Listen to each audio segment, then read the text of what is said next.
you ever felt. Are you listening? Damn.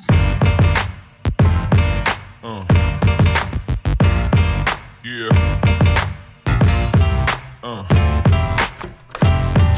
It prevents most of that, not all the time. Okay.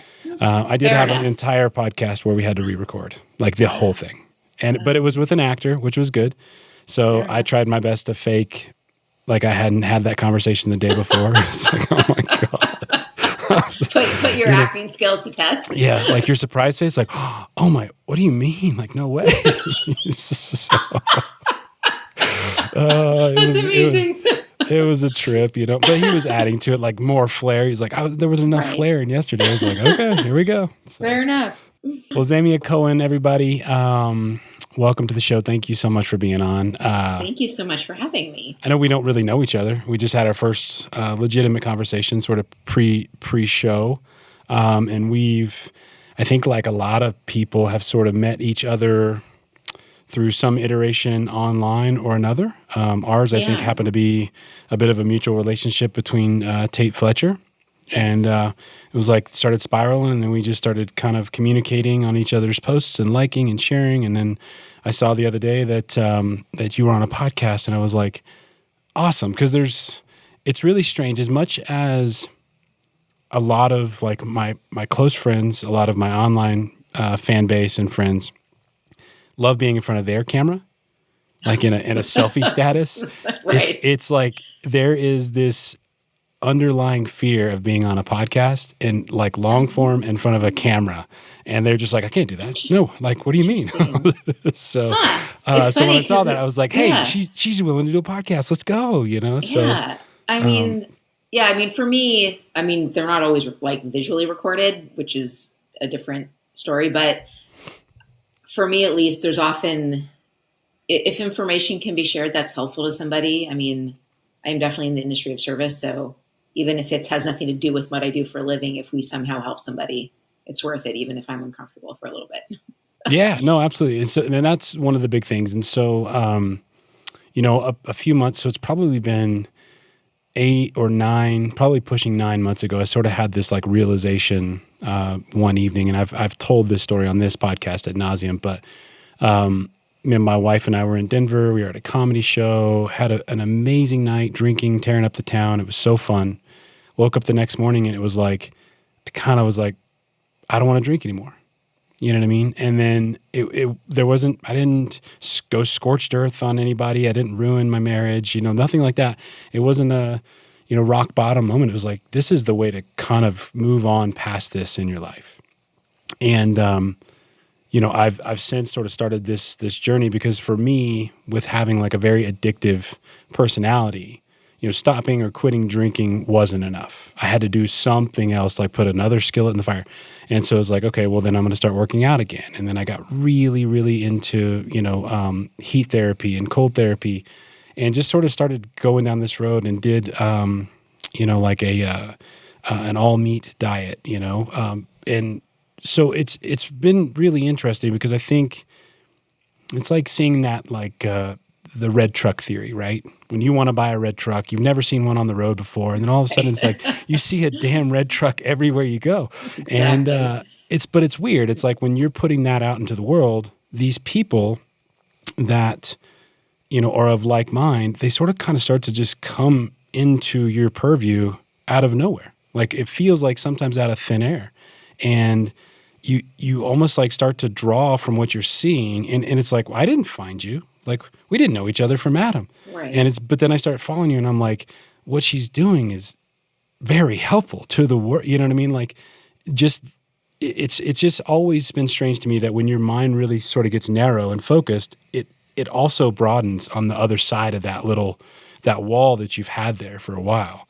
And Absolutely. So when after the first couple of exchanges, I started being like, well, who the hell is this? Who's Good Human Fitness on Instagram? And, it was like, oh, she's doing some really good shit. And, just started following what you were doing and posting, and have even shared some of those things like with my wife, and like, hey, check this out. So anyways, I wanted to have you come on, because I haven't had a podcast in a little while that was really kind of health and fitness related. I felt like I was sort of beating a dead horse because I needed to, right? It was very selfish. Right. It's like I needed to keep putting that out there in the world of like, oh, we want to do the caveman diet, or you want to, and it was like, God, I bet people are sick to death of hearing me say this shit.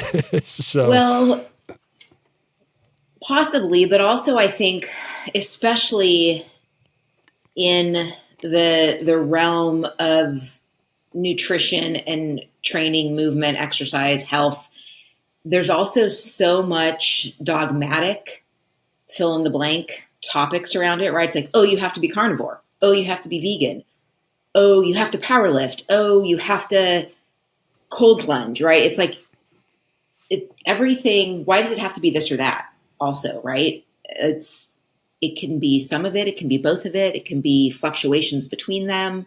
And I think the more people feel like it's being presented in an open fashion instead of a hard closed lane, the easier it is to even keep hearing it, right? Because it's not just one thing that they feel they're have being shoved down their throat, but more of an idea around the movement, an idea around the nutrition. Mm-hmm. And ultimately what I say to people, because I'm a personal trainer and nutrition coach, but at the end of the day, I'm helping people manage behaviors through the vessel of food and movement. Right? Interesting. And that's what it comes down to. It's behavior, right? And I can give you an amazing nutrition plan or amazing training program, but if you don't follow it, it's a piece of shit. Sure. Right? Like that doesn't work. So it's about understanding people and meeting them where they are and presenting an idea with them instead of telling them what to do. Mm-hmm. So they're a little more receptive to it and finding out what might actually be appealing to them in how to eat, in how to train, right? Especially if they're coming from eating horribly, never exercising. It all feels so overwhelming. So anything I think that can diminish that feeling is always a good thing. And having options, right? Sure, the more absolutely. We're told what to do, the more we resist it, right? Yeah, you want to push back, like, yeah.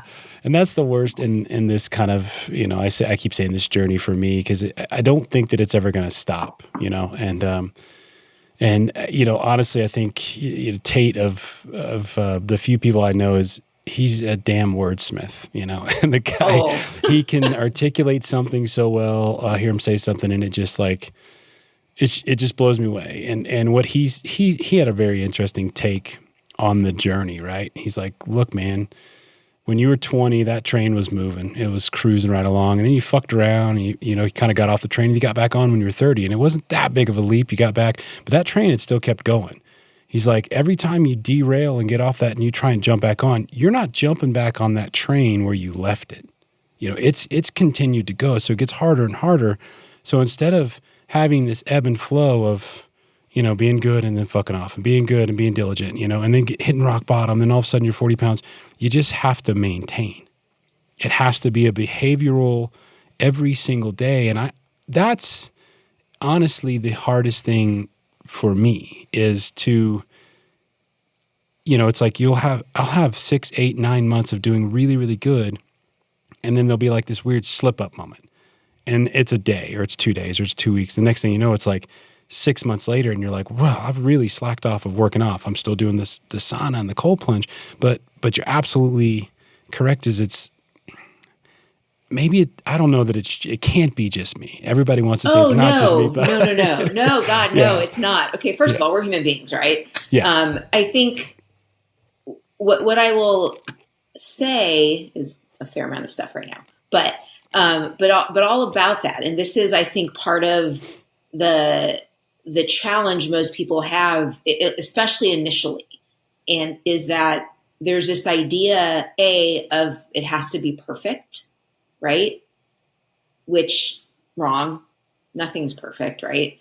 Sure. We're not perfect. You don't need to do anything perfectly to get the results that you're looking for. They may be a little bit slower in getting them. But the important thing is to be whatever it is you're doing, or all of the things that you're doing, to find a way to implement them now, and they're allowed to change, in a way that's sustainable for you, right? So if you're looking at your exercise program and you ask yourself, could I do this, literally do this for the rest of my life, the way I'm doing it right now? Can I eat this way for the rest of my life, the way I'm doing it right now? Can I plunge? Can I heat, right? And there's nuances to it, but especially with training and especially with nutrition, if it's really strict and really regimented and doesn't account for the fluidity of life, right? Things happen. And especially if you have a family, right? Things happen. If that isn't factored into the picture, it's really hard to sustain the way you're doing it, especially if you don't leave that space of, okay, I'm sick, the kids are sick, the wife isn't sick. Hopefully that sticks, right? Yeah. So we're going to have to, but I mean, when there's kids, it's a constant back and forth of people being sick, right? And I just say that because most of my clients have kids and my friends have kids, and that's the reality of life. And it slows things down, but it's also, that's your life, right? So acting like it isn't doesn't make sense for you to find a current version of the thing that you can actually do pretty well, right? And being pretty good most of the time adds up. It's not about perfection. And I think sometimes that's where people kind of get hung up. And when they have a day or two, especially if it's not one day and you start to notice it's a second one, if you ignore it, it's not going to probably get fixed. But importantly, simply being honest, trying to remove the judgment, which is, again, the very hard part, at ourselves with, okay, why did day one happen? Why did day two happen? And it's not a good or bad. It's like, what was different that it didn't go the way it's been going? So trying to understand your whys. This is how I operate with clients. Like, understanding your whys helps you repeat the things that are working well and get ahead of the things that clearly weren't working as well. But if we're like, I sucked. Yeah, you don't tend to go somewhere nice when you have that conversation with yourself, right? Sure. I mean, you sit there for a second, but like, then remove the judgment and be like, okay, what stopped working? Because I was doing really well for 9 months. What happened? Oh, I got sick. Oh, then we went on vacation. Oh, someone passed away. You know, it can be a string of things that are outside of your control. And again, all we can control is us, which I'm not saying it's easy, but that's where the control is. And realistically finding the things that you can actually do relatively easily daily are the places to spend more time. That's an interesting way to look at it. It's Yeah. really easy to let yourself get thrown off course if you don't take a step back and ask yourself why. Again, not a judgmental, but like, what was different? Why did that suddenly stop working so well? Right? Yeah, that's a good point, because if it's like you feel like the wheels fall off sometimes, and you are like a couple of weeks out of it, or a month, or what, because it could be 6 months. But if you just take a step for a second and be like, well, what happened differently? Why? You know what I mean? Especially like, so I was going so hard with working out, so hard with dieting, and it's like I did get that burnout, which is weird because I was having results, which was crazy. Like, I mean, the results were phenomenal, and for me, it was like, all of a sudden it's like you're a couple weeks in, and so last week it's like, okay, I have to, it's go time, Richard. It's like, we gotta get in the gym, we gotta go. And the thing of it was like, oh, there it is. I feel so damn good. But it's just like, you are totally right. It's like, you got to step away from it for a second and go, well, why? What was a little different? Why do you let work? I mean, you were working during that 9 months, you know what I mean? When you were just going crazy. I mean, so you needed a breather, So that's an interesting way to look at it. And it can be a variety of things. It can be, I don't know, in terms of training, we'll just stick with the training part. I don't know how many days you were training. I don't know what that program looked like. I don't know if you just were doing stuff on your own, if you were following someone's program. But a good cycled program isn't the same the whole time. The intensity isn't the same the whole time. The volume isn't the same the whole time. And if recovery isn't a huge part of it, especially as we get older, but in general, if recovery isn't factored in, I don't just mean cold plunging, right? Recovery from how you train is important. And so that undulation in the design of the program is really important, because you can go hard for a while. You can be really strict with your diet for a while until you're not, right? Sure. And that's often what happens. And so there's got to be that change and that shift, not from everything to nothing, but you can go hard for a while and then intentionally go less hard for a while and then go hard again for a while, right? You also want your body to keep adapting. Mm-hmm. But if we feel like we're getting burnt out, that's really important to pay attention to. And it's not because you're necessarily doing anything wrong. The program that you're following may just not be right for you. And I'll see this too. I actually just started recently with a client who had been following a good program design, but it wasn't for him specifically. And he's Gotcha. also a drummer. It was a hypertrophy program. And so for his training partner, who sits at a desk all day, wasn't having the same kind of issues. But this guy's drumming multiple times a week. And so this program worked until it really started not working. And so, especially if something isn't being designed for you, and I'm not saying you have to start hiring someone to design for you, but those are things to pay attention to. Mm-hmm. Like there should be shifts in the training program that you're in for that account. Yeah. I can definitely see that I've never worked with a personal trainer at all. It's always just been, and that, I have certain things that I do, and I was doing them every day going hard as fuck. And that lasts until it doesn't. Yeah, exactly. Until you're like, even though I knew that doing it would make me feel good, and that was like kind of a micro win for the day, it's just like all of a sudden it started to like, something inside of me was like, either I was bored with it or, but that's such an interesting thing to think about, because even though the results are there, and that's, kind of, health and wellness and working out sometimes, from an outsider's perspective or a view from the world in, can have a bit of vanity backing it, right? Sometimes you're doing it because like, I'm a slob and I want to look better, right? Maybe if that's what you need to move forward, I don't have a problem with that. Be vain as hell as long as you're healthy with it. You still, generally speaking, get the cool benefits of it, right? Sure. Years ago, I had a client. She was like 65, just a little tiny petite woman. She's like, at the very beginning, she's like, just so you know, I totally just do this so I look good. I'm like, okay, great. Well, we both know you're getting the health benefits, so awesome. Sure. Like, she was honest, great, right? And thankfully, again, when it's done decently well, that's a natural side effect. But we all want to look nice, right? Yeah. Well, I mean, and honestly, in a weird way of like looking nice does actually make you feel better. And it's hard for even myself. I've been a victim of, or, have that victim mentality where, I found myself like 44 pounds overweight, and it was just like, I wasn't, I was more like at myself, but I've seen and witnessed and heard other people not be fit or not happy with themselves or whatever has caused them to get to that point. Mm-hmm. And all of a sudden it's like the blame is cast on somebody else, even though it's something wrong inward. It's like, well, those people, all they care about is how they look. It's like, well, maybe they do, but I would be willing to bet my next 10 paychecks that they feel better than you do right now.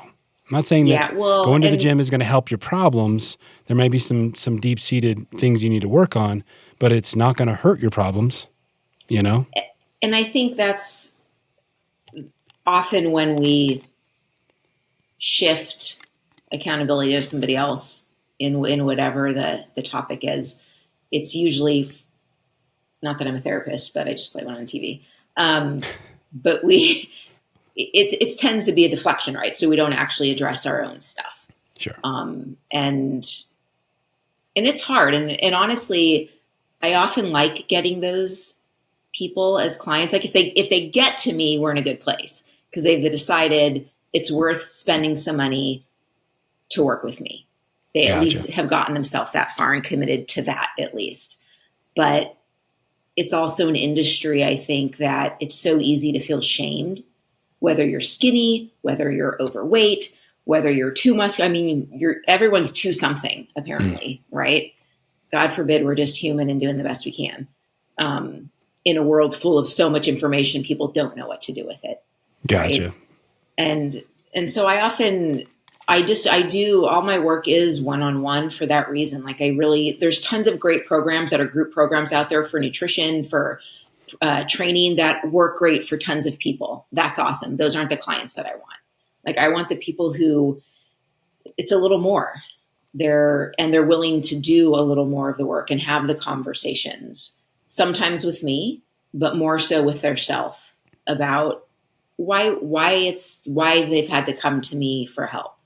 Right. And to take away a lot of the shame and the blame and the judgment around themselves in the food, in the nutrition, and it's hard if your family isn't supportive. Like I've had more than one occasion where one of the questions in my questionnaire is, do you have a support system? Yeah. And on more than one occasion, the answer has been no. Yeah. And it's not my place to comment on that. That just lets me know, okay, I'm the support system here. I'm the only support system here for this person. Okay. Gotcha. So I'm always aware of that period, but especially if I know they don't have other people, it's really important for me to know that, because the process is hard. Even when it's easier, it's still hard, right? It's still work. Sure. Absolutely. You're seeking someone's expertise because they know more. And especially when it comes to nutrition, there's rarely is why we eat the things we eat about the food. So it can be, but often when there's challenges, it's less about the actual food. Sure. And more about the why. So how long have you been in this industry, in the health and wellness? Like about 22 years. Oh, so just a short period of time. Just a clip. Yeah. My original plan, I actually wanted to be a pediatrician. That was what I was so sure I was going to do. I grew up taking care of kids, tutoring, nannying, grew up in a house of art and science. My dad was a biology and botany professor for the latter half of my life. The first part, he was actually a photographer and owned a camera store. I grew up singing and dancing. I played sports, loved science. My name, Zamia, is actually one of the oldest living plants. So people are like, oh, where are you from? I'm like, yeah, it has nothing to do with that. Yeah. Although when I say California, somehow that justifies my name being weird. But okay, whatever. So I grew up in all of that, and I loved science. I mean, I loved art and theater and dancing and singing and all of it as well. But when I got to school, I really liked science, and I loved kids. I liked the idea of happy kids, healthy kids. So pediatrics was what I decided. It was my first year of college, it was marine biology or pediatrician. That was what I was fluctuating between. And medicine, I love the human body. And so went that route, finished college, knew I wasn't going to get into medical school right out of college. So was like afraid to not be in school. I love school. So an easy transition. I got my master's degree in physiology. And I'm like, okay, great foundation for medicine, all the systems of the body. And about halfway through my graduate degree, I suddenly changed my mind a little bit. And I always told myself if I wasn't 100%, I wasn't doing it. And no backup plan, because I was sure that's what I wanted to do. And finished graduate school. And that was when I was 25, came home, thought I was spending 2 years getting myself ready to go to PA school, physician's assistant, which was the solution to why I had changed my mind on being a doctor. Got into training as an in-between. So I had a job that somewhat made sense to going into that. And 22 years later, this is how I like to practice medicine. I knew I was going to butt heads with traditional medicine at the time, because I'm not a write a prescription person. So I already knew there was going to be a set of challenges. And when I got into this, I realized it was easier for me to impact someone's behaviors because I'm seeing them multiple times a week. We're talking about nutrition. We're talking about movement. We're talking about stress. We're talking about sleep. We're talking about breathing, all of the things that are important. And we're doing it multiple times a week. So there's follow through. There's not just, I see you when something's wrong, or once a year. Right. So yeah, it's getting a client off of medication. Some medications may have to be there forever, but many don't if you're willing to do the work. And not everyone is, and that's okay. But if you are, I like to help and hopefully make it at least somewhat fun. Sure. And yeah. I mean, I've definitely had clients who are like, I'm never going to love training the way you do. I'm like, that is totally fine. As long as you kind of like it a little bit and stay, we're good. Sure. So when did you decide to because you were with another gym? So I got hired by, am I allowed to say them? I don't know. Equinox. So I worked for Equinox. I got hired from them right basically out of grad school. I interviewed and I was so fortunate. The manager who was basically going to hire me came from a very similar background. He was going to go to medical school. He didn't so we had a lot of overlap in storyline, and it was very upfront. Irony of my life. I'm like, this is not what I'm going to do for the rest of my life. I'm all these things, like whatever I say no to is that ultimately what ends up happening. But I was like, this is not for my forever job. I'm just going to be here for a few years while I get ready for medical school. But 110% of me when I'm here. I'm not someone who slacks off. So yeah, I was with them for much longer than I planned, 14 and a half years. And in that time frame, about 5 years in or somewhere in there,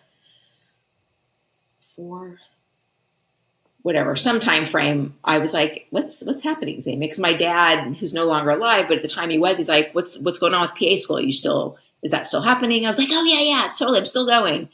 And I was totally dragging ass on getting things moving for that. And then at a point I was like, what is going on, Zamia? Why you are dragging ass on this, which is not how you normally operate. And I just kind of realized, I'm like, I really love what I'm doing. I love coming to work. I was also very good at saying no. So my schedule worked well for me. In terms of being fresh, I had the weekends off. Like again, when I started, I was like, I don't work weekends. So it was like, I had some very clear lines. I'm like, I don't work weekends. I'm here a half day Friday, but I'm here as much as necessary Monday through Thursday and half day Friday. I will do what's expected of me in that time frame because I wanted to have time to myself, be with friends, family, come back. I wanted to come back every Monday. And so, I was with them for 14 and a half years, learned tons with them, found outside sources of information as well, and still have friends today that I worked with. And we're still colleagues and friends. And finally, when I was turning the year I turned 40, I was like, I'm done. I'm finally ready to not do it this way anymore. And I want to be able to call all the shots. I don't need to waste my time doing things, being someone who does everything that's asked of them. I'm like, I don't need to sit in a meeting once a week. Like, sure, this meeting isn't for me. It's for some of the other people who aren't ever doing what they're supposed to be doing. Right. And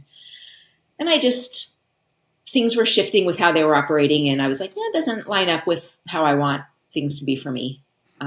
So I, got my ducks in a row and gave them notice and had this beautiful transition, left on a good note, like it wasn't anything nasty. I left, went to Costa Rica with a friend who had like an Ironman there. She's like, do you want to? I'm like, yes, perfect. So went to Costa Rica, nothing crazy happened. It was just a beautiful little transition, and then came back in good human fitness, hit the ground running. That's awesome. Yeah, it's been lovely. I was just thinking about this the other day.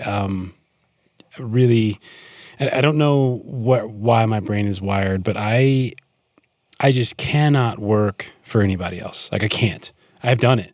I've excelled at it, but it's usually in about a 2 or 3, maybe a 4-year window, and I will self-sabotage. I will be doing so well, and there's something in me that I can't stand it. And so many people have these dreams, or that they like, what if it would be nice or something like that. And I mean, working for yourself is not for everybody. There's a lot of it's difficult. There's so much uncertainty surrounding it, but when you have the ability to do it and you succeed in it, even if it's like not to the amount, if we want to, quantify a dollar value that you make with other companies, that win is just astronomically better. Because Agreed. it's I think it's compounded by a lot of the struggles that it takes to do it on your own. Because when you are the boss, when you are the face of the company, when you are every phone call, the disgruntled clients, the everything, when you're that person, it's like that's a lot of stress on a human being. But then when you have those good moments, it's like, fuck, that's what it was for. Like that's why I did it. And even if it would be way easier to sit back at that desk in that office and do whatever job, I could be making more money and I could punch in at 9 and clock out at 5. It's like, for me, I'm almost 40. I'll be turning 39 this year. And I've had multiple companies throughout my life, and some of them have done really well and some of them have crashed and fucking burned. But every you time, learned. yes, you learn. And every time I usually land back with somebody, I just need a job. I got to make some money. I got to survive. But then you get into it and you're like, I was not designed for this. This is not who I am. And it's like, I got to go. And so many people have looked at me and been like, what the fuck are you doing? Like you're leaving a job that people seek for, and you have it and you excel at it. Like, what are you doing? And I'm like, it's not for me, man. It's just you're not. making yourself happy is what you're doing, Sure. right? Like, I mean, and that's not a trivial thing though, right? You're also ultimately, in my opinion, more successful when you're enjoying what you're doing, right? I mean, if you're someone who is just so money driven, do your thing, right? If that's really where your motivation is and you don't care about the other stuff, cool, right? But when that's not you, and especially if you're someone who does what you're supposed to do, when you work for a company and you find yourself spending a lot of time doing things, you're like, I don't need to be doing this to still do everything they want me to do or to be successful, even in just your job, removing the money part of it, right? Like that was for me. I was like, I only want to be spending my time and energy at this point doing what I need to be doing. And there's a big chunk of stuff that doesn't fall into that when I'm Sure. in the other situation, right? And it's not that I was miserable, but I'm like, it is a waste of my time. And when I was younger, it was fine, right? But now I just turned 47 in January. So obviously this was a little while ago in 2017 when I started this. But when I was 40, I think I'm like the only person who's excited for 40. I was like, fuck yeah, this is going to be an awesome year. Like everything, like I just knew it was. And it was, everyone's like, were you scared? I'm like, no. I'm like, I knew I would be fine. I didn't just quit and not have a plan. I talked to other people who had started their own business and I listened to advice. I'm always good at listening to advice before I get into a thing. Hopefully following it decently well as well. But like I made sure certain things so I didn't quit. And then I was like, oh shit, I didn't think about that. I didn't think about that. Like, Gotcha. Things that maybe seem silly, but I made sure I had health insurance because I had a great situation there that made sure I had health insurance signed up. 401k stuff now isn't there. So handling that kind of stuff, and even insurance for my business, making sure it's an LLC, right? Like all those little things, recognizing that it's probably going to be slow for a while. A couple people may come with me, but then I need to build that up, make that allotment for myself mentally and financially. Right. And especially, I mean, I don't have a family, but especially when you have a family, wasting time when you could be with them. Right. I mean, we don't get time back. It's the one thing we don't get back. Right. We can't do anything about it if it's missed. So hopefully the older we get, the more we value it and prioritize it in the places that it truly matters most. Well, it's so and cliche. Ourself is not a bad one either. It's cliche and you hear it all the time, but it's like, time is fleeting and you don't realize it. You think you're superhuman when you're younger, and then you start knocking on that door a little bit like, oh man, it is. But going to your point, you would rather be spending the time with the people that you love or that you want to be around. Yeah, and just doing the things that you want to be doing. Sure. And if I'm going to spend time working, it's going to be for me or for the betterment of my family. And that was always the big deal. Like, you know, I was with BP and I had an amazing job. I could have easily retired there. I have friends that have already retired and they don't have to work anymore. But it just, you know, I felt like I was giving too much of my physical being to something that I didn't actually align with. And then I started thinking about it, like, it was hard for me to at that time when I left BP. So this would have been the end of 2020. And this was kind of my second iteration of going back to work for them. And, you know, it's going to be different. And you convince yourself of all this bullshit, and it's not. It's the same damn company. The X didn't change. Yeah. So the red tape is still there. But then, you know, I found myself like wanting to, like, you know, kind of like give my kids like a hoorah speech, you know, like it's like, I know you don't have kids, but when they like ask you something, especially like when that very, very young, like imaginative stage where you want to like inspire them to do something. And like, you're sitting there trying to have this conversation of like, you know, inspire them to do what? Go sit at a fucking desk? Like how Yeah. inspirational is that? Are there any movies made of anybody sitting at a desk? I mean, there are. I'm being facetious, but you know, That's I'm not like, usually the character you want to be, though. yes, you know. So I was like, I felt like I was like, boy, I'm like trying to tell them like you can do anything you want in this world. You know that, right? And they're like, what do you want to do, Dad? Like, not this fucking job. You know, I wanna, You're like, wait, who is this pep talk for? yeah. So yeah, in a weird way, I guess I was pep talking myself, but I did find myself kind of coaching myself out of a position, and it was weird. But at the end of the day, you look back on it, and the second iteration of me going back to work for BP was driven by a major failure in a company that I had, and I had to underbid a job by so many thousands, hundreds of thousands of dollars. You know, I had like crash and burn, shut it down, filed bankruptcy. I was like just trying to like breathe for a second. But then once you start breathing okay, and all of a sudden you're financially solvent, you're like, I still don't want to do this. Yeah, I'm going to take another risk. And that's okay, right? Like things can be a means to an end. And I mean, that was my graduate degree. People are like, oh, you're going to get your PhD. I'm like, you could not pay me enough. Yeah. I'm like, absolutely not. And I think, I don't even know where some of the things lessons I learned, I'm not even sure where they came from, but I somehow figured out really early in life that I didn't ever want to spend a significant amount of time anywhere that I didn't enjoy being. It was not worth it. A means to an end is one thing, but beyond that, like, this shouldn't be an open-ended situation. And that was graduate school for me. It was a very good experience. I learned a lot. I got some publications, total, not at all what I imagined I would be doing for those 3 years, but a really good experience. And it also had an end. Like, it was a means to an end for me. I thought medical school was the end, but apparently this was the end, which is fine. But I was, the whole time, I'm like, I would much rather spend a little more time getting to where I'm going to be than get to where I don't want to be sooner and get stuck there. Because you see that a lot.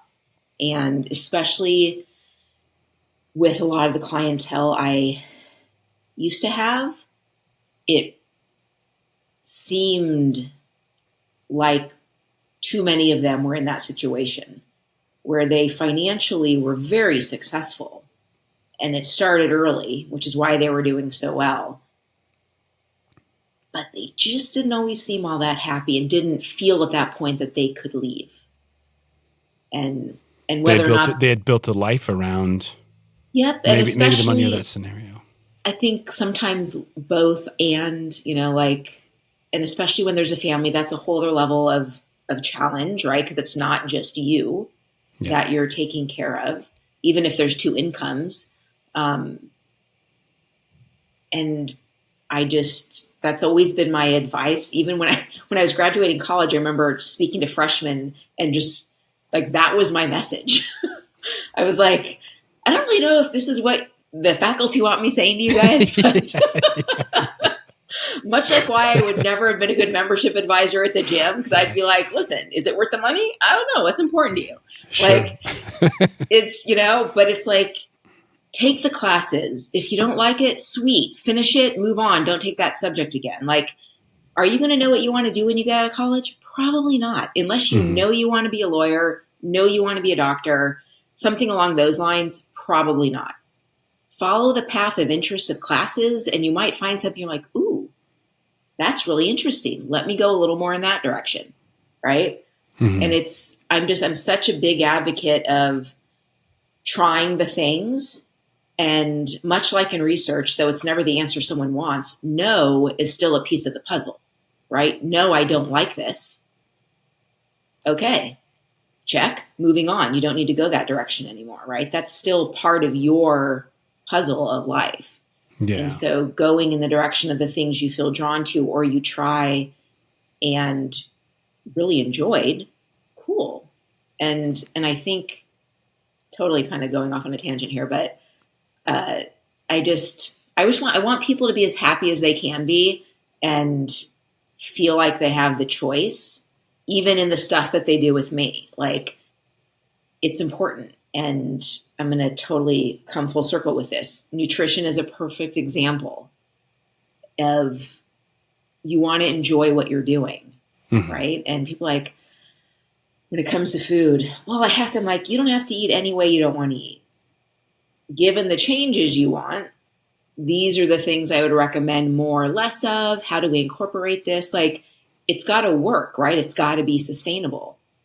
And having a good realization with your coach or yourself, depending on the situation, like, okay, let's be realistic about what that means, set appropriate expectations. Okay, so this is a little more of a long game than anyone ever wants when it comes to changing their body, at least, let alone the bigger picture of life, right? But that's okay. Like, spend a little more time enjoying what you're doing and getting to where you want to be and keeping it and staying there, instead of this yo-yo of going hard, falling off, right? Whether it's making money and not, and whatever it is, like, I'd much rather everyone spend a little more time getting to where they want to be than to getting to where they don't want to be quickly and feeling stuck. It's very well said. Did your dad support you not going to PA school? He would have. He passed before I realized it. Sorry. The whole medical thing was all me. Like, I was never pushed by anybody.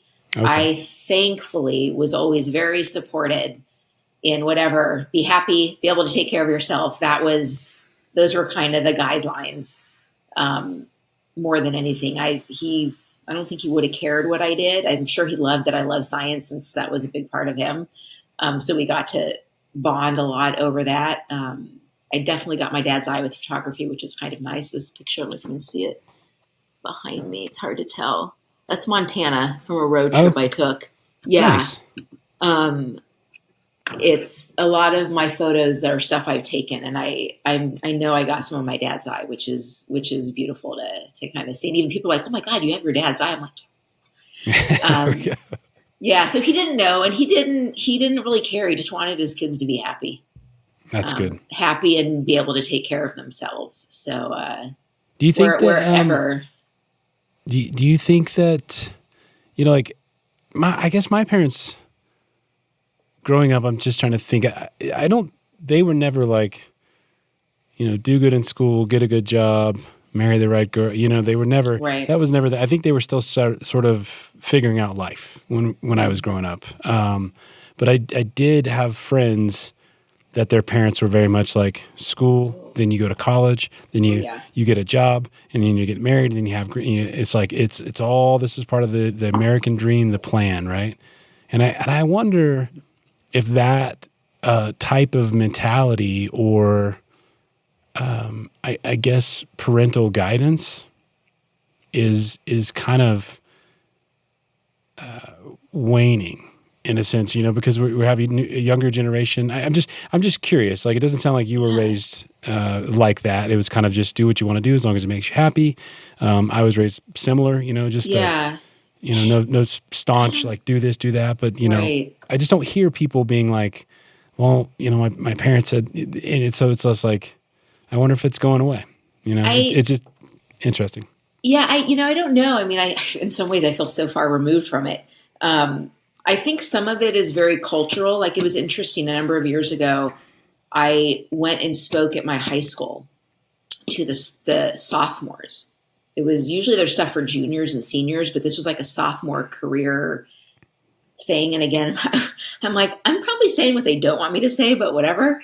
But some of these kids, so let me lay the foundation. This was a prep school. I was a kid on financial aid that was there. I was not the kid driving around in a BMW. There were plenty of those. So this was a mixed bag of kids that were there. And I was one of the kids that was work study, financial aid, worked for a family. Like, I was that kid there. So again, just coming into it in a different space. But when I went and spoke to these kids, again, mixed of all the things, there was definitely some trends from certain cultural backgrounds that I was seeing with these kids had their whole lives laid out. They were sophomores. And they were like, yeah, I'm getting this. I'm going to major in this. I'm like, can you be like 15? Yeah. I realize it's a little different, and getting in everywhere is just harder and all of those things. But it in some ways it kind of broke my heart, because I'm like, are these kids even having fun? You can learn and have fun. I loved high school. I learned tons. I was a great student. I loved it. Right? Like, yes, being in school was great because I also enjoyed it. But sure.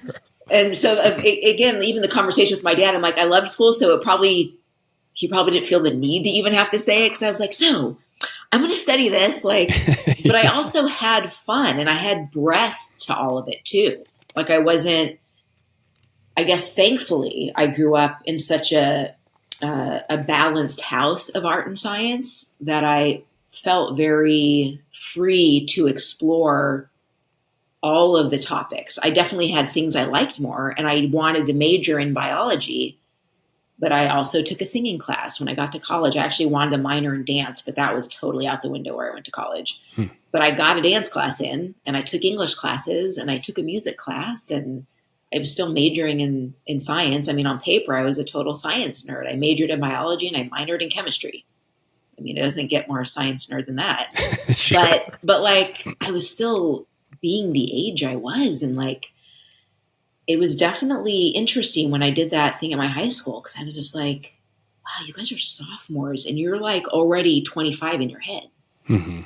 And like, you're in medical school and you're in your fellowship. I'm like, like, it's 16. Yeah. And that's a crazy thing to think about, because, I thought at one point in my life, I kind of just had it figured out. Like, things were going very well with my previous company. I was legitimately, it was $1 million company. I was doing very well. I had the brilliant purple boat on the lake, and it was awesome. And we had a brand new baby, and life on the outside looked really good. And then all of a sudden it's like a hiccup and it's gone. And I hate to even say it this way, but it's like, because I do think that it's missed on a lot of people, because when you're younger, you don't want to hear somebody who's your elder tell you how it's done, because they have to fail. They have to, right. It's a rite of passage to have failures to become versed in those things, so you can no longer, and I'm sure that those will happen from 40 to 60. I know that it's going to happen, but at least now I'm wiser to it. But being almost 40, it's like I'm finally maybe kind of figuring some stuff out a little bit, where it's like I've become okay with certain things happening or not being in my control, or, and realizing like, hey, the biggest thing is like, it's not going to go to plan, It's like it was written that way for a reason. The best laid plans often go awry, Right. And those are the things when you're young, you don't have enough track record to just know that it's gonna. So as much as I don't agree with paying for somebody to go to college to have a party, right. I'm like, you should at least maybe not pay $100,000 to go party. You can do that on the weekends for free with your buddies, Right. but it's experience some life, because going back to it, right? I don't know if this is full circle or not, but there is so little of it. And we never know. We all know that it's coming, but we're trying to extend it as long as we can, but it could be done tomorrow. Well, And no, go ahead. I was just saying, we're always worried about the future. And we're quick to forget the past, right? We're worried about what could we get here? What could we get here for so many different reasons, whether it could be a commodity, it could be whatever. But we're cognizant of the fact that we're going to die. Everybody is aware of that, but we put blinders we block it out. Yes. Because who wants to sit here and think about when you're going to die? It's like we have a life to live. But what we don't do is we don't remind ourselves that it could happen tomorrow. So make the most of your environment, of your body, of your vessel now. Yeah, because if it's gone, then, it's gone. It's very much the being present, right? And being in the moment. And that doesn't mean dismissing the past and ignoring the future, but not having those be the places you spend your current time mostly, right? Like, yeah, they're part of the equation. And I think for myself, because I had an unusual amount of death early in my life. So my mom passed away when I was 4. And then my grandfather, who I was extremely close to, passed away when I was 8. And then there were some kids who passed away, and like stuff that is a little less normal. And then friends as a young adult had some death. And then when I was 29, my dad passed away. And then a few months after that, his mom, my only grandparent, passed away, who I was very close to. And I basically had to tell her he was still alive. Like, she was in a nursing home and I became the person caring for her. And so I had this unusual amount of death in my life by the time I was 29.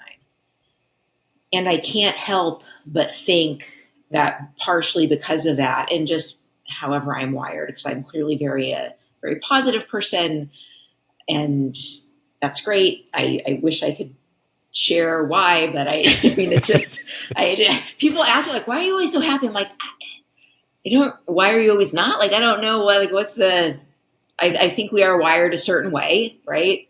But I think the value of life became when I was 4, like, I didn't have, that's too young to get it in terms of death.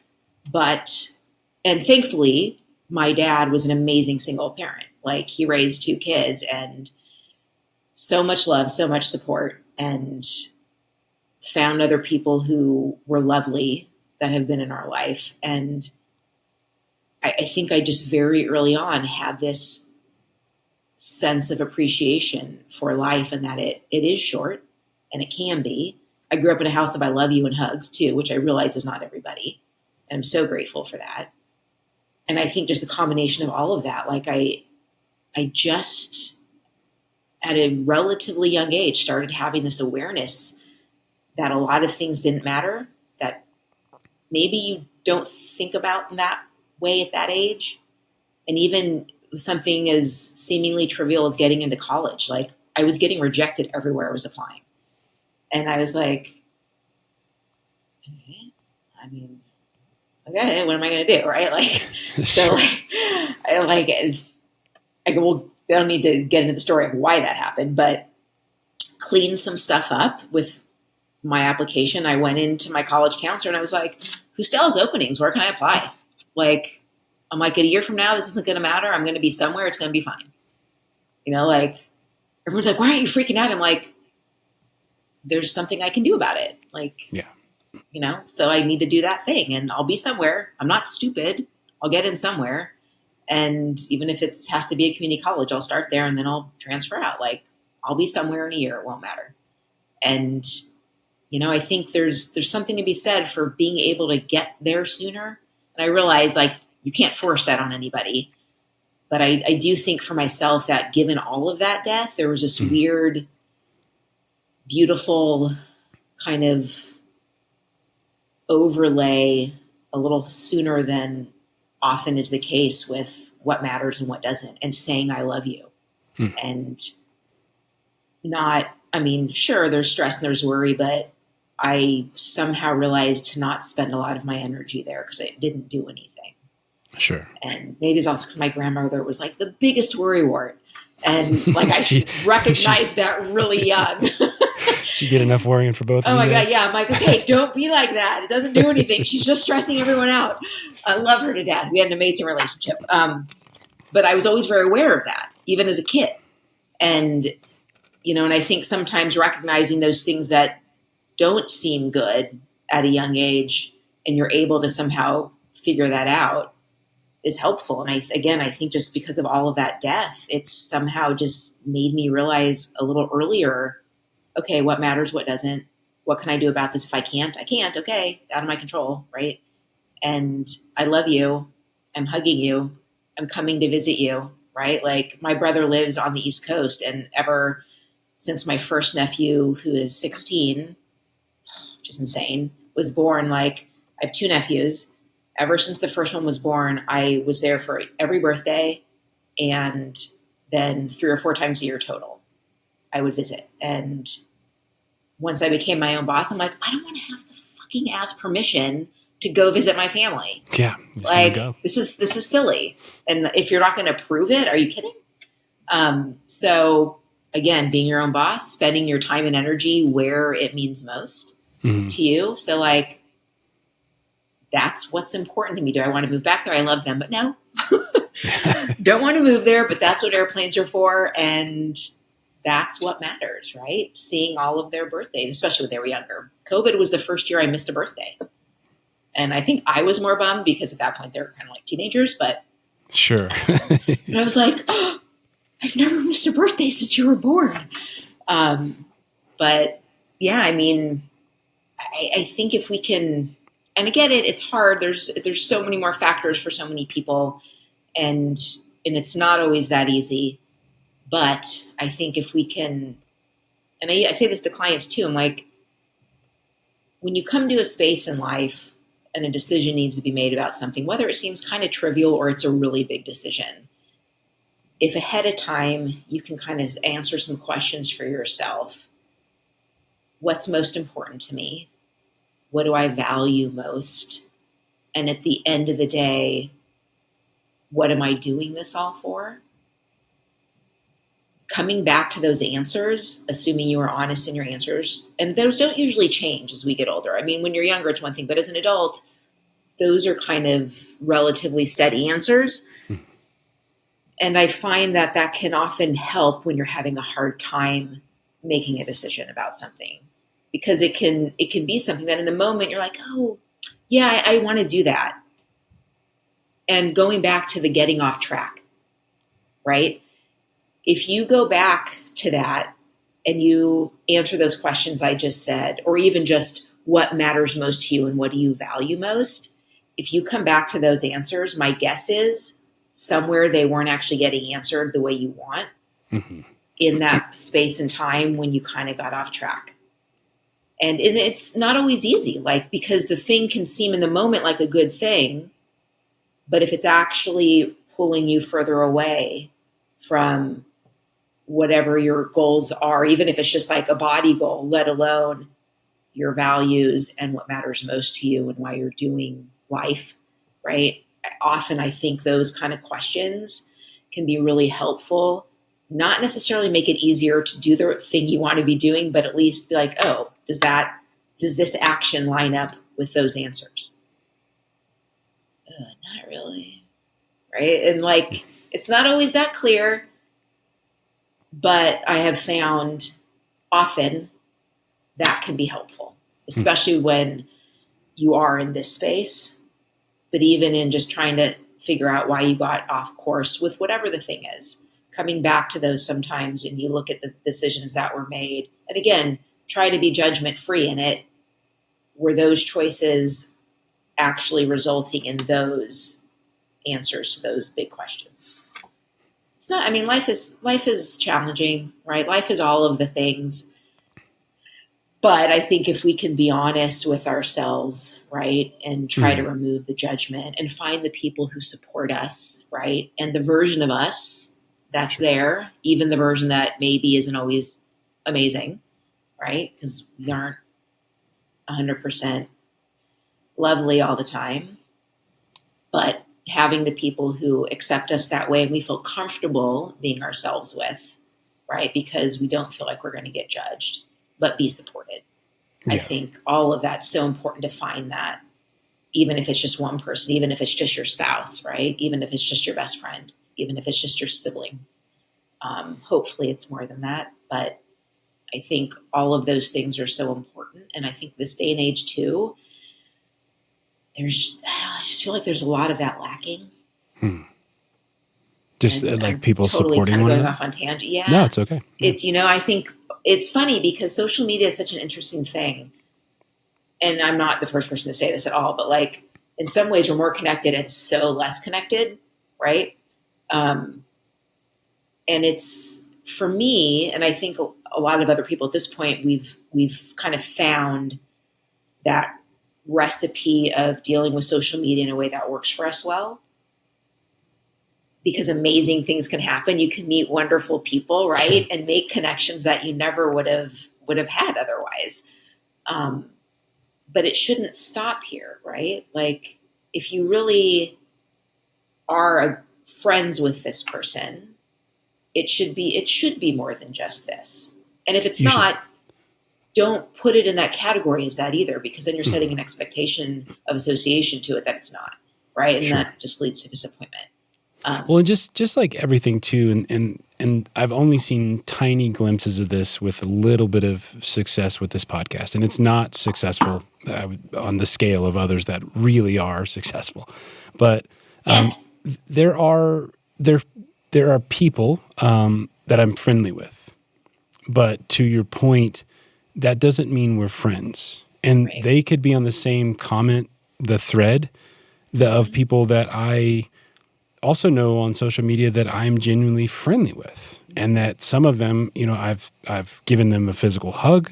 I've happened to meet them in person, and I can easily say, man, I love you, dude. Like a genuine relationship. And some people, I feel like, there's a line, there's a boundary there. And those are good metrics to have in place of like, this relationship is not meant to be real life at this moment. Right. Not that it wouldn't ever be, or that I wouldn't want to take it there, but just because you've listened to me for 6 days of audio, like these are hour and a half, like unfortunately, I don't know you, you know what I mean? Right. And that's kind of been a weird dynamic a few times that I've had to navigate of like, hey, I appreciate it. Thank you so much. Like, we could absolutely meet up one of these days. And, and it's not, I'm not trying to not be friendly, but I also want to sometimes make people aware, like, hey, the relationship's not there yet. I appreciate your love for the show. I appreciate your comments. I appreciate you sharing it, but like, we don't know each other, Bubba. Well, I think I can totally see how that can happen too, because if they're constantly listening to you, right, it feels like they know you more because you're sharing all these things and they're hearing you with all these other speakers, right? So it's this one-sided conversation that they're having with you. Yeah, right? But it's trippy when somebody reaches out to you and they say, how's Jonah doing? And I'm like, who? How do you know my kid? And they're like, well, you talked about it on the podcast a billion times. Like, okay. And it makes me go, do I need to not talk about my son? No, I mean, I can only imagine that that's for both the listener and you, right? Like blunt is often easier. Like you got to check yourself, right? Like, and not in a bad way, but like, oh, right. I've listened to him on 12 podcasts. I said, hey, once, and he said, hey, back. Okay. He doesn't actually know anything about me, the listener. Right. Yeah. And so I can see how that would really easily, I mean, it's like a famous person, right? You feel like you know them, right? I can't believe they did that. Why? You don't actually know them. Right. Yeah, exactly. But they can Google and know everything about you, right? Yeah. So I imagine it's similar, and it's I should say it's never been inappropriate. Now, and I wasn't even thinking that, but just this like someone thinking you guys are a little friendlier than you are just because they know more about you. Yeah, absolutely. Yeah. And then I'm super open on the, and like, there's been times where I've gotten really deep and talked about very, very personal things. And I want to be honest with people. I want people to know, like, this is me being genuine. But you know, it's not that I'm not trying to be a friend of yours down the road, but Right. a comment, we're just being friendly, man. We're not friends.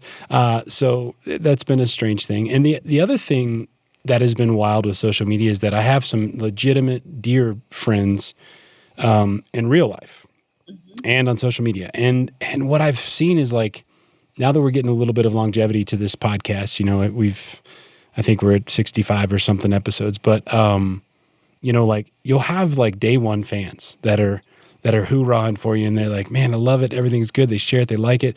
And then come episode 60, you put something out there and it's like they didn't agree with it. And then they'll, in 3 instances now where it's like, it's legit friends. Like, if I see them at the gas station, I'm going to give them a hug. Right. But that relationship is almost like changed a little bit because of something, like, not that I said, or maybe it was I said, or but what a guest said. It's like, I'm curious to all things that matter.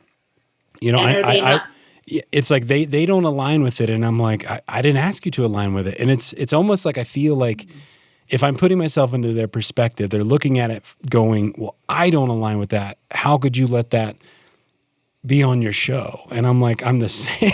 This is the same show that's going to have like some you know, thing on this side of the spectrum, and then the next day it's on this side of the spectrum, and it's like, I think we're curious to all of it, and none of it's wrong. But I've experienced that where it's like people were like, I loved your show. What are you doing? And then it's like, okay, don't listen anymore. I don't know. So. Yeah, you know, it's an interesting thing. It's like, I mean, I just kind of feel like this is a lot of what's going on in the world, but it's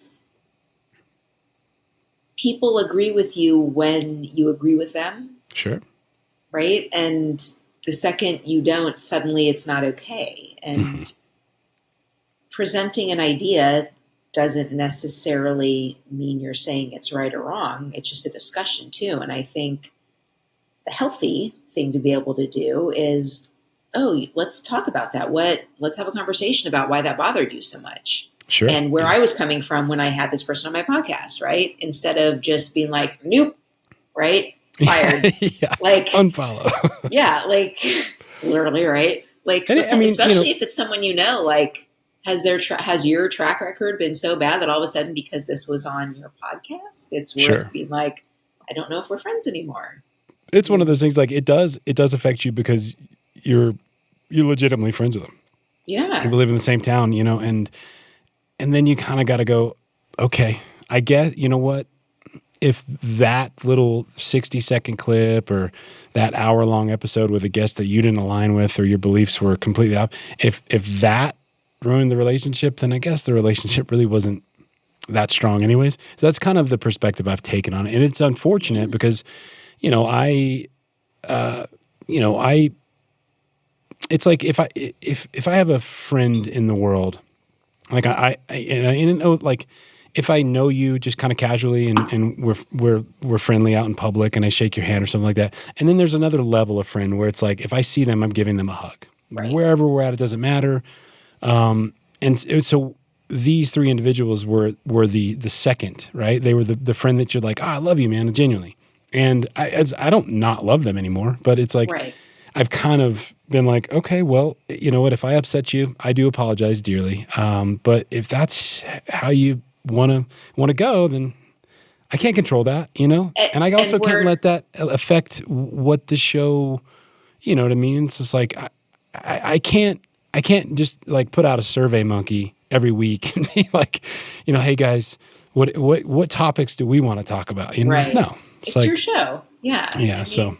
And were none of them open to actually having a conversation to maybe resolve that?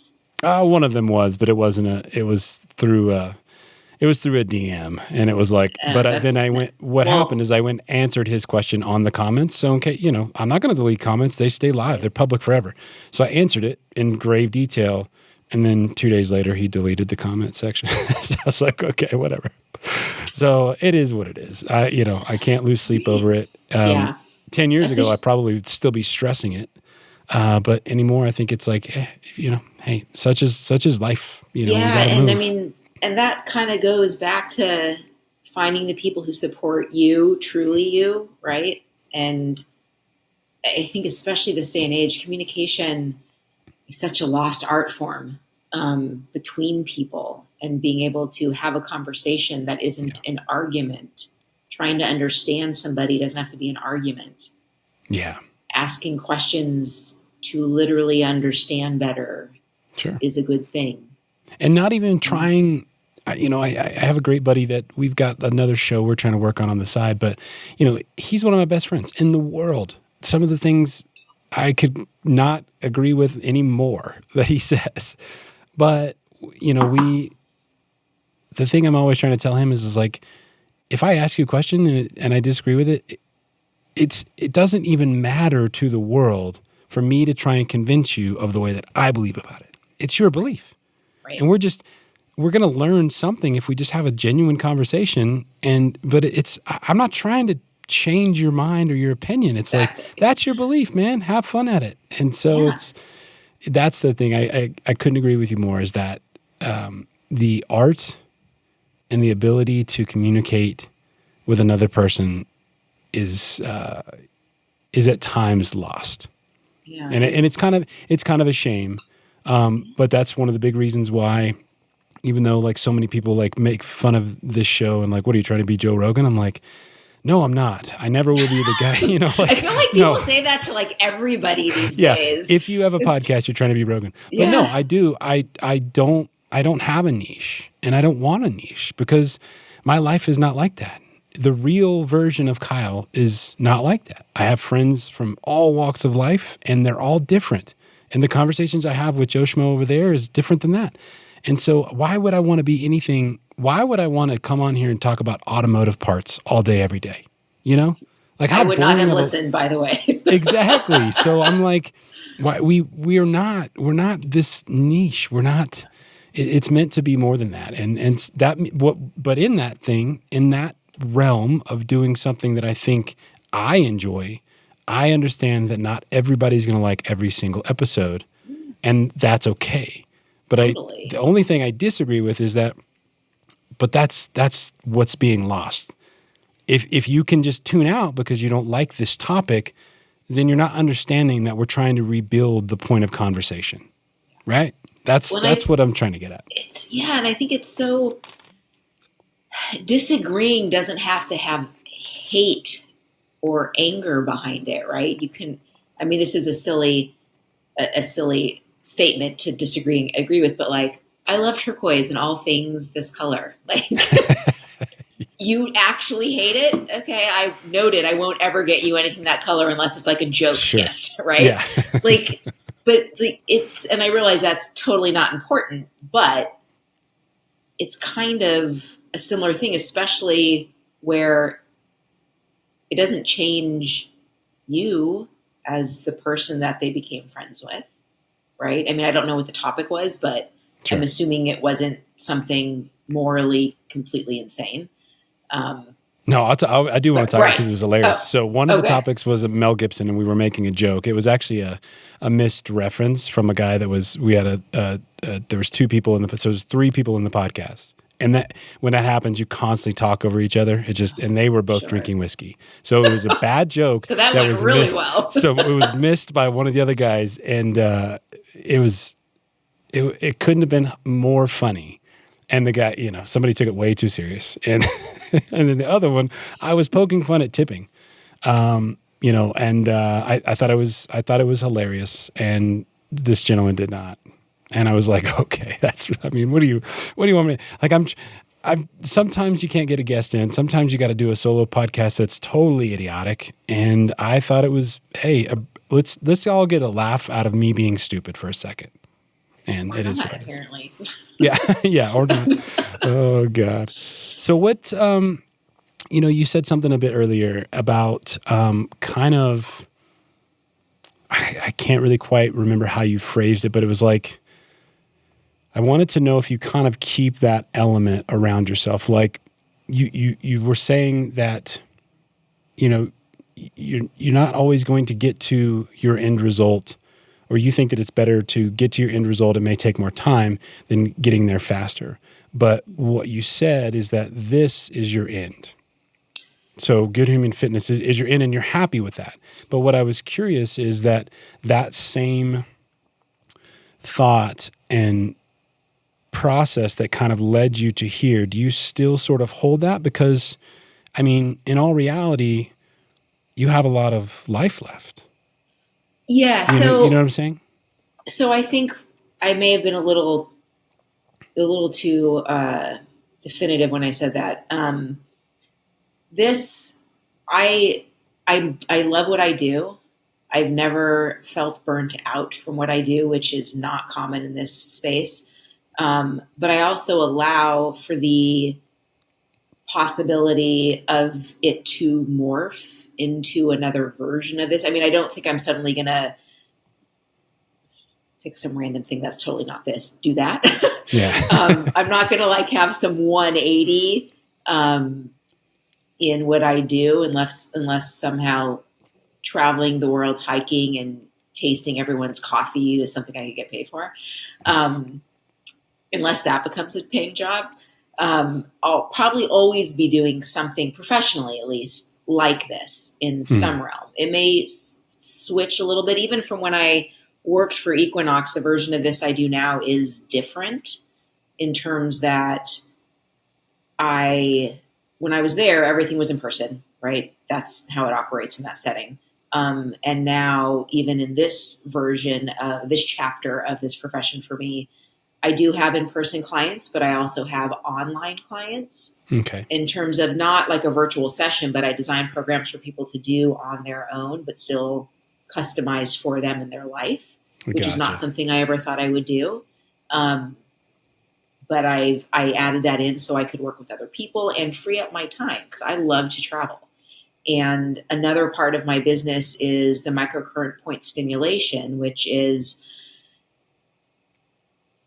a recovery from life tool. This is where I have to choose my words wisely, that I can help people recover from things like scar tissue that's causing problems, brain trauma, TBI, concussions, low back pain, so many things. And with that, in this part of my business now, I can have that as a standalone service, but I can also travel to do it. Like I wasn't doing that when I worked for them.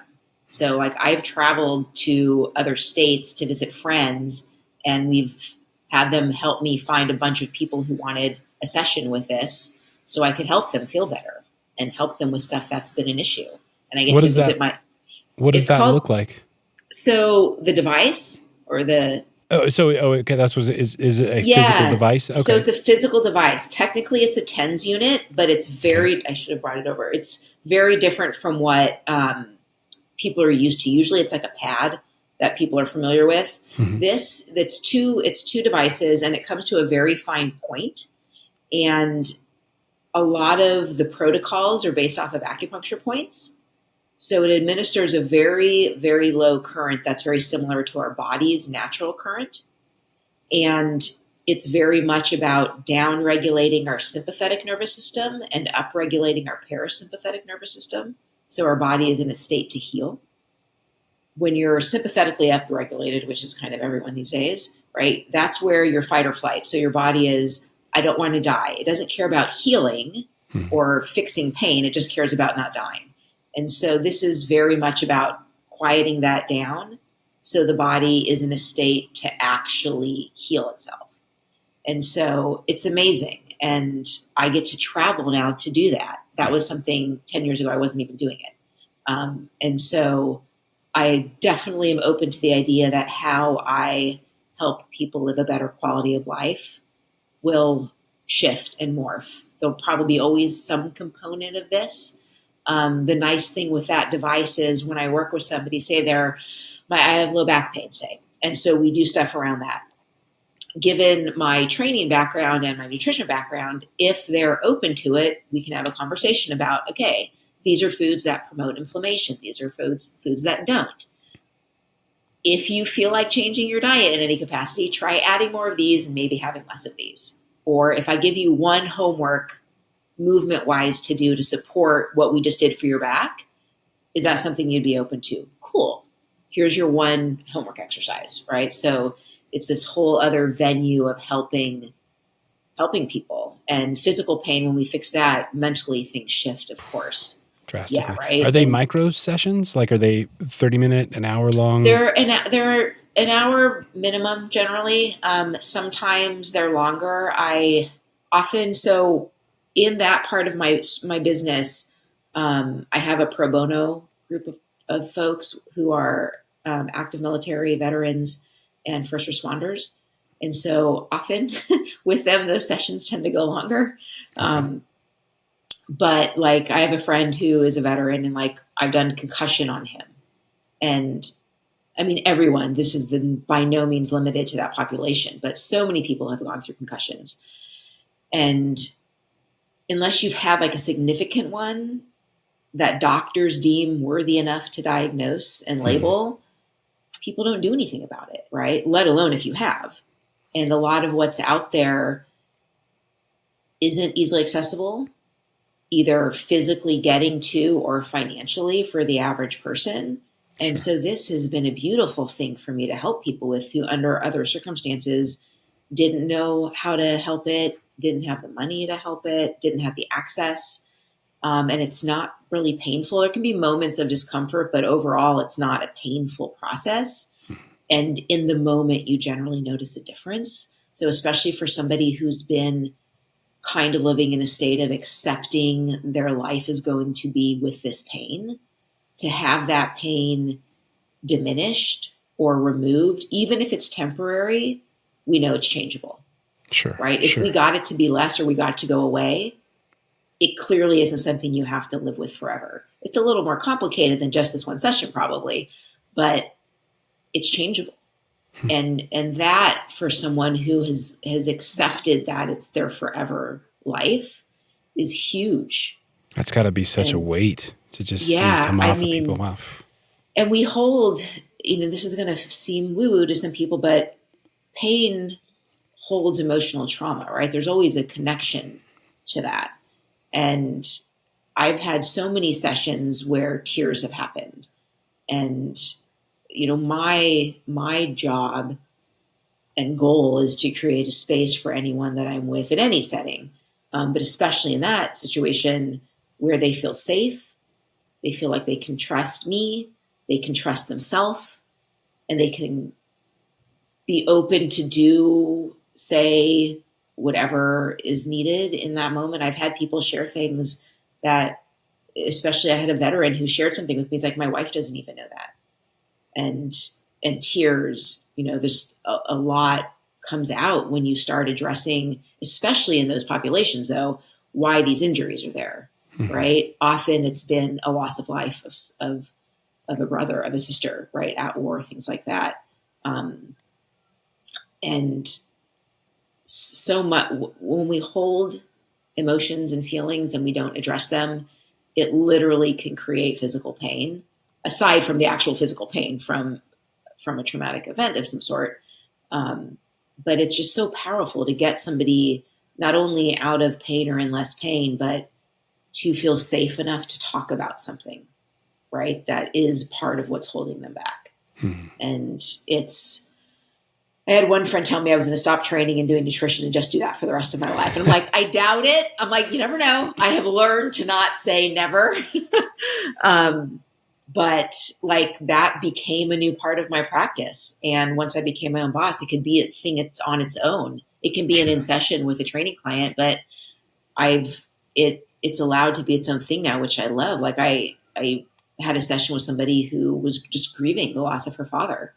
And I knew she would be very open to this situation of it, and did vagus nerve stimulation with her and hit some calming points and just took her through some breathing and gave her permission to cry and scream and whatever needed to happen in that moment. And she did.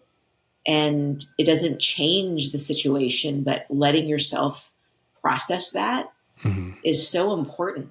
And she felt better afterwards, and her body just held less tension afterwards. So it's a really cool device. Yeah, that sounds amazing. I got to do some more Yeah. research on that. That's I'll such send you some information. awesome. That's such a powerful. I think when I can only speak from my own experience. Like, I bottled things up for years and Yeah, me years, too. and then in Texas, and this was kind of around that same time. Like, I was joking earlier about, like, coaching my kids. Right, I was coaching myself I like had this moment, this absolute breakdown moment that was kind of triggered by a pretty sad country song, right? And then next thing I know, I pulled over on the side of the road, and I'm just like a blubbering idiot, just bawling. And it was like 15 minutes of just cry, and then all of a sudden I felt like a little bit of shame of like, what are you doing? You know what I mean? But what was strange is that from that moment, that was in 2019, it's like, there's those times when I've allowed myself mentally to say, like, this is okay. There's no shame in this.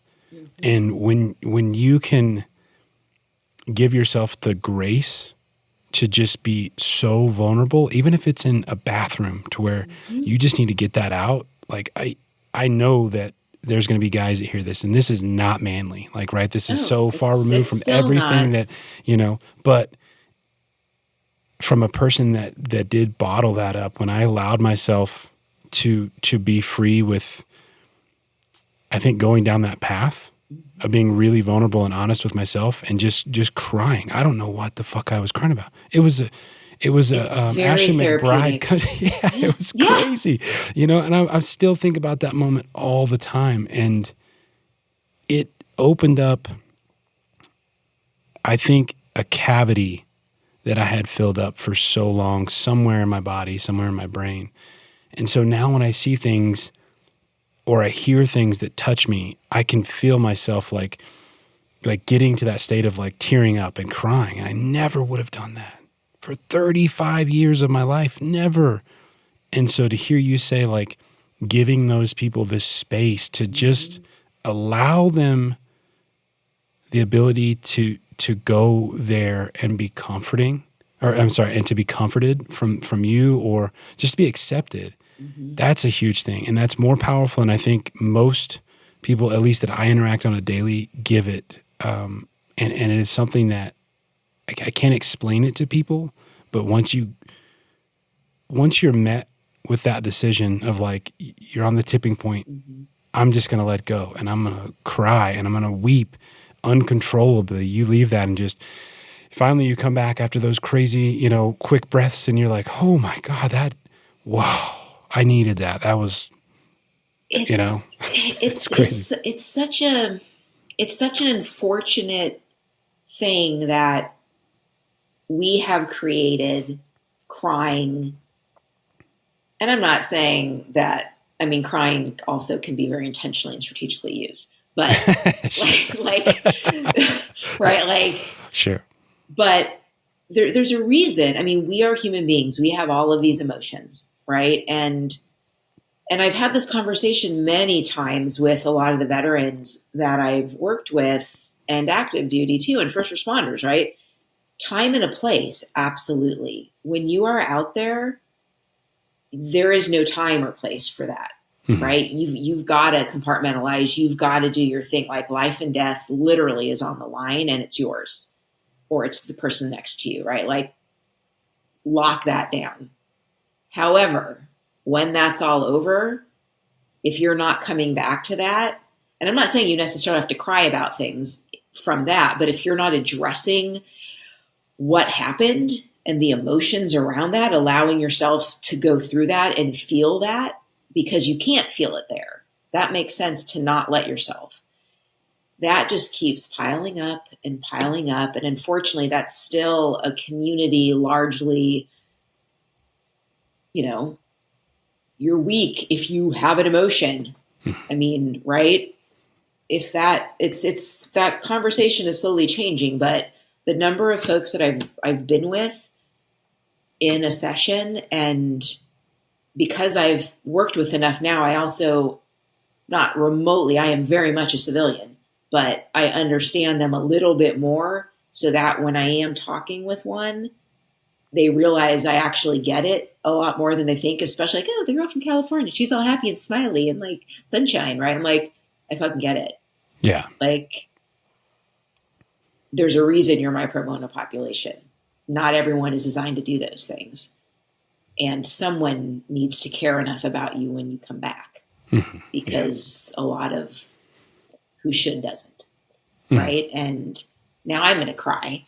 If I can help provide a space of healing even a little bit with the physical, which is very connected to the mental and emotional, and they have the opportunity to trust it enough to share something that clearly needed to be shared, tears that clearly needed to cry, I am so honored that they take that opportunity and trust me enough. And I recognize how I am as a person. I'm so grateful that I am able to hold space the way I do and create a sense of trust so quickly with people, because I am limited to my ability to help if I can't do that. Sure.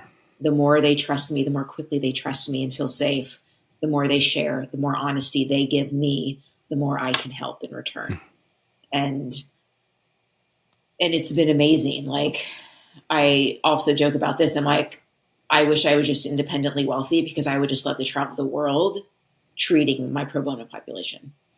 And that I would drop the training in nutrition. And if that was like something I could do.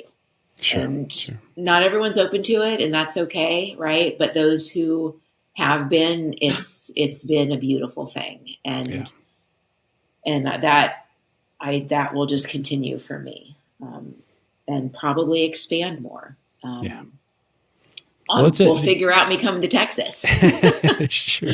We, I mean, you touched on something just real quick, and you know, that I've had many ex-military on this show, and so many friends that would love to, but just are not capable of coming on the show. But the conversation is always, you're forgotten when you get back.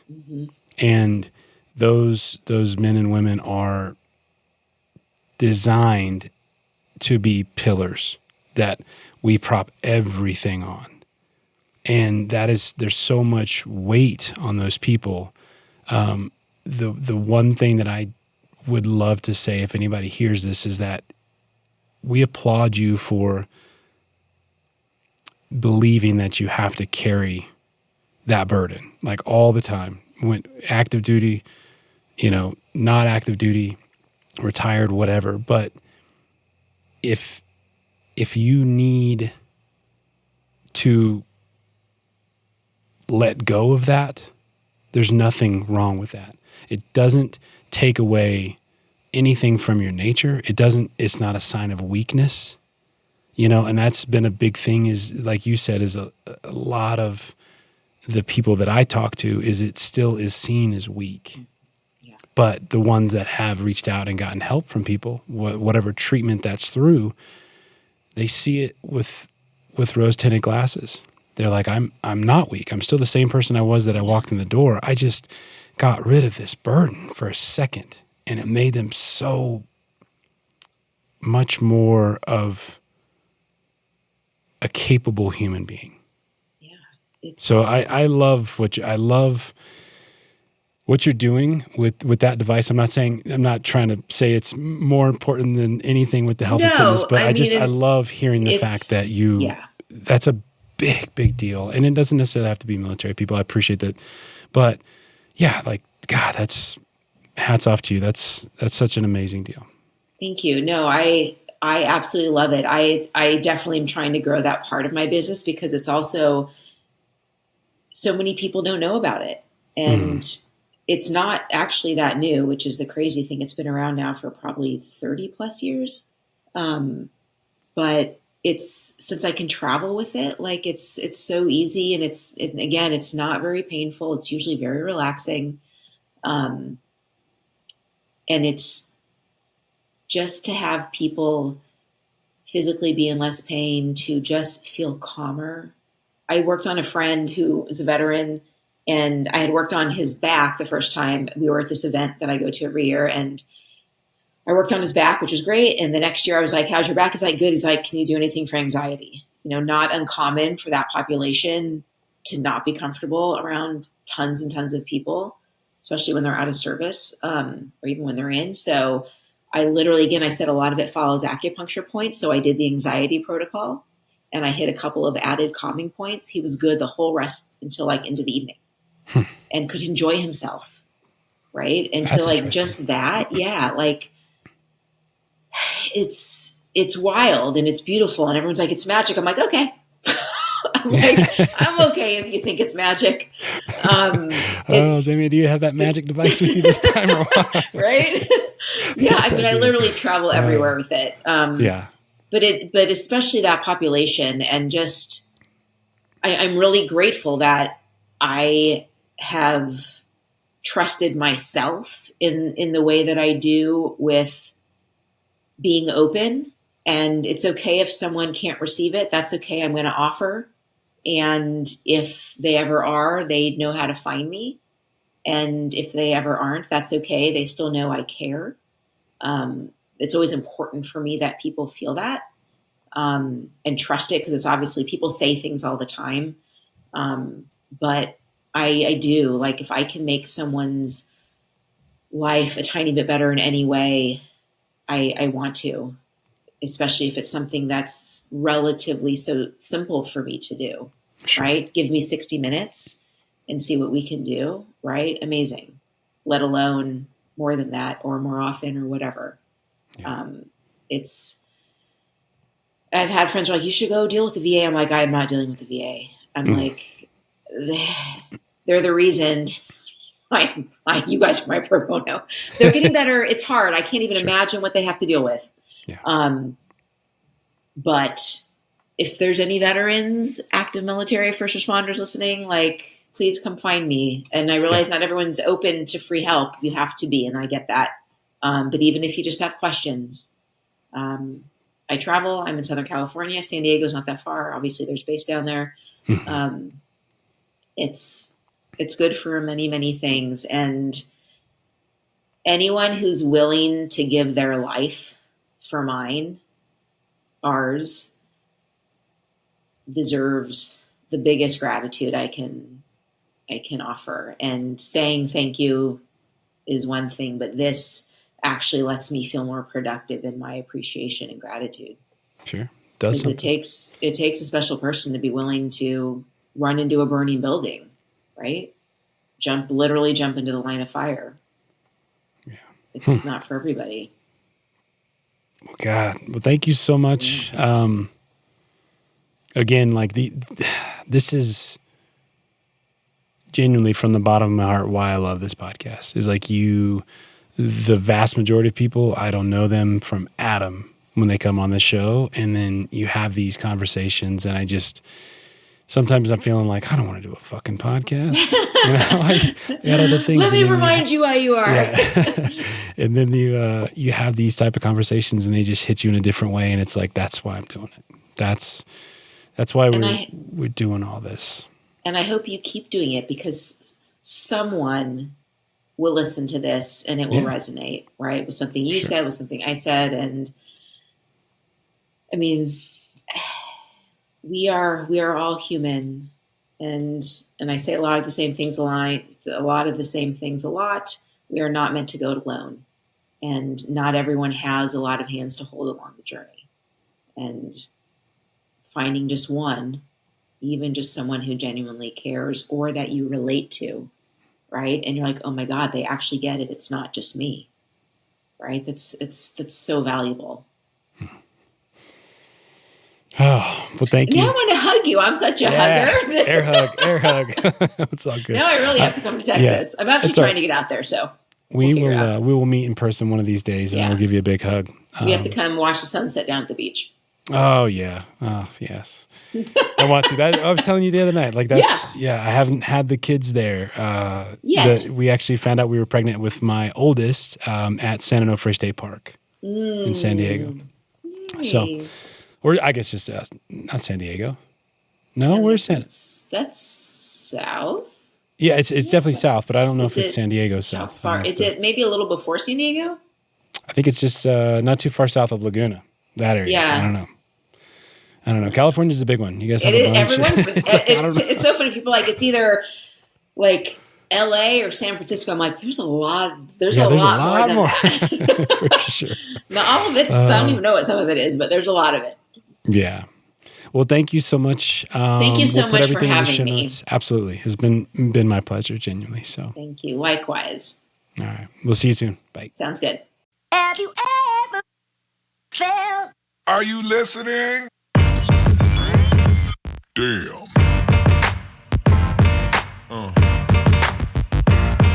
Yeah. Yeah. Yeah.